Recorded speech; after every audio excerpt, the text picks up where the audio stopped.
Technology, ताकत और एक ऐसी कमजोरी जिस पर शायद किसी की नजर ही नहीं है।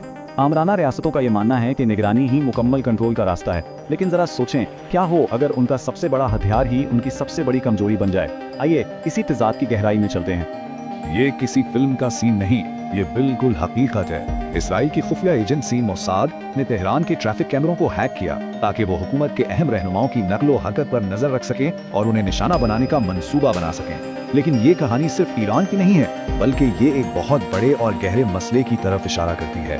तो बात शुरू होती है यहाँ से कि आजकल की आमराना हुकूमतें टेक्नोलॉजी पर एक अजीब सा ईमान रखती हैं। उनका पुख्ता यकीन है कि टेक्नोलॉजी उनके तमाम सियासी मसाइल का वाहिद हल है। वो इंसानी हुकूक और आज़ाद इदारों जैसे पेचीदा मामलात को बस चंद गैजेट्स और डिवाइसेस से बदल देना चाहते हैं। उनकी सोच बहुत सीधी सी, भाई इदारों में इस्लाहात लाने की क्या ज़रूरत है जब आप हर कोने में कैमरे लगा सकते हैं।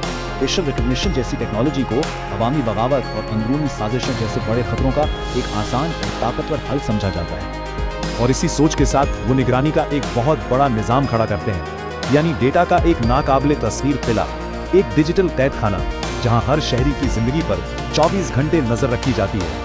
और जब हम निगरानी की बात करते हैं तो ये कोई मामूली निगरानी नहीं है। जरा देखें क्या क्या रिकॉर्ड हो रहा है। ऑनलाइन पैगामात, होटल की बुकिंग, बस का सफर, हर छोटी बड़ी खरीदारी, जो वीडियोस आप देखते या लाइक करते हैं, आपकी नकलो हरकत, यहाँ तक निजी गुफ्तगू और तस्वीर, सब कुछ मकसद साफ है, रियासत के लिए हर शहरी एक खुली किताब बन जाए।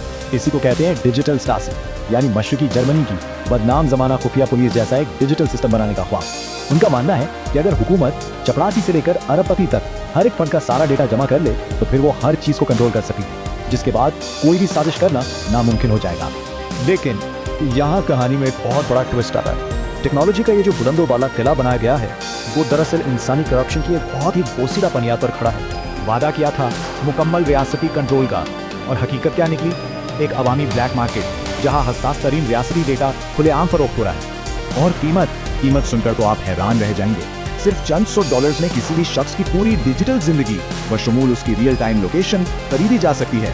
यानी रियासती राज अब एक बहुत ही सस्ती चीज बन चुके हैं।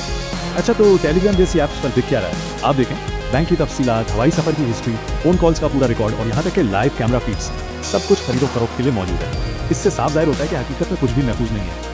और यहीं से असल खेल शुरू होता है। शिकारी खुद शिकार बन जाते हैं जब दुश्मन हुकूमत के बनाए हुए हथियारों को ही उसी के खिलाफ इस्तेमाल करना शुरू कर देते हैं। इसकी सबसे बेहतरीन मिसाल है रूसी ऑपोजिशन लीडर अलेक्सी नेवाल्नी की तहकीकात। देखें ये कितना आसान था। सबसे पहले ब्लैक मार्केट से नेवाल्नी की तमाम फ्लाइट्स का डेटा खरीदा गया, फिर उन मुसाफिरों की पहचान की गई जो बार बार उनके साथ सफर कर रहे थे, और आखिर में उनका जाती डेटा खरीदकर पूरी की पूरी साजिश को बेनकाब कर दिया गया। तो असल बात क्या है? अब आपको खुफिया एजेंसियों में किसी जासूस की जरूरत नहीं है, आपको बस एक टेलीग्राम अकाउंट और कुछ क्रिप्टो करेंसी चाहिए। करप्शन ने रिवायती जासूसी को तकरीबन बेकार कर दिया है। ये चार्ट पूरी कहानी को वाज़ेह कर देता है। देखें, अगर एक आम शहरी इतनी आसानी से ये डेटा खरीद सकता है तो जरा सोचिए कि यूक्रेन की SBU या अमेरिका की CIA जैसी एजेंसियों के लिए ये कितना आसान होगा। उनके लिए तो ये सब कुछ तकरीबन मुफ्त है। और इसका नतीजा आज हम देख रहे हैं। जिन टूल्स को मुजाहिरीन की शनाख्त के लिए इस्तेमाल किया जाता था, वही अब यूक्रेन रूसी जर्नैलों को निशाना बनाने और हिलाक करने के लिए इस्तेमाल कर रहा है। CCTV कैमरे और जियो लोकेशन अब दुश्मन के हमलों का टारगेटिंग डेटा बन चुके हैं। तो हम पहुंचते हैं असल नतीजे पर। टेक्नोलॉजी बजाते खुद कुछ नहीं करती, ये सिर्फ एक एम्पलीफायर है, यानी ये मौजूदा निज़ाम की खुसूसियात को कई गुना बढ़ा देती है। ये मजबूत को और मजबूत बनाती है और कमज़ोर को चकनाचूर कर देती है। क्योंकि मसले की जड़ टेक्नोलॉजी नहीं, इंसान है। जरा देखें, ये रियासती राज संभालता कौन है? सिर्फ 1% हाई रैंकिंग जर्नैल हैं, जबकि बाकी 99% कम तनख्वाह वाले तज्जियाकार, अफसरान और ठेकेदार हैं, जिनके पास ये डेटा बेचने की हर वजह मौजूद है।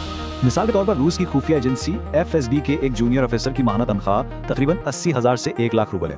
अब जब वो अपने अफसरान को अमीर होते देखते हैं, जबकि वो खुद मुश्किल से गुजारा करते हैं, तो उनके लिए करप्शन एक बहुत ही पुरकशिश रास्ता बन जाती है। तो खुलासा ये है, अगर एक निज़ाम मुस्तहकम हो तो टेक्नोलॉजी कारकर्दगी और सिक्योरिटी को बढ़ाती है, लेकिन अगर निज़ाम अंदर से करप्ट हो तो वही टेक्नोलॉजी कमजोरी, बेनकाबी और खतरे को कई गुना बढ़ा देती है। बिल्कुल उसी तरह जैसे कहा गया है कि एक शीशे का हथियार अगर किसी नादान के हाथ में हो तो बहुत बड़ा खतरा बन जाता है, एक नाअहल और करप्ट हुकूमत के हाथ में जदीद टेक्नोलॉजी देना बिल्कुल ऐसा ही है।